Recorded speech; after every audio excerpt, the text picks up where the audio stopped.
আমার মতো বাজরিকের প্রেমীরা যারা আছে তারা কিন্তু একটা কমেন্টস আজকে করে যাবেন। আপনারা যারা এরকম পাখি পালেন, আপনার পাখিটা আপনার সাথে কেমন? আমার কিন্তু বাজার থেকে কেনা পাখি, এই পাখিগুলো কিন্তু অসম্ভব ছিল যে এগুলো পোষ মানানো একটা অসম্ভব ব্যাপার ছিল।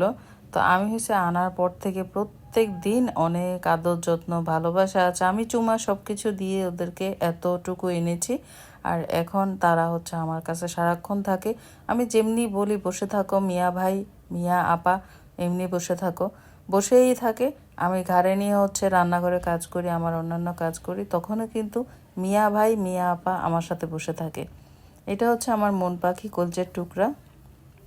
আর সাথে যিনি আছে উনি হচ্ছে স্কাই বেবি, বুইরা বেটা। আমি ওটাকে সারাক্ষণ বুইরা বেটা বলি। তার দাড়ি মুছ উঠে এক গলা হয়ে গেছে, এখন শুধু মাটিতে লাগা বাকি, মানে তার পা সমান হওয়া বাকি। সে এমন দুষ্ট দুষ্ট, দেখেন সে কি করে। তো এবার আপনারা বলেন, এই পাখিগুলোকে আদর না করে কাকে আদর করব বলেন? পাখিগুলার এই যে চিৎকার শুনলেও তো, মানে চিল্লাচিল্লি শুনলেও কিন্তু মনটা জুড়ে যায়। বিশেষ করে আমার বোন পাখি এত সুন্দর করে ডাকে, কিভাবে ডাকে জানেন? কি কি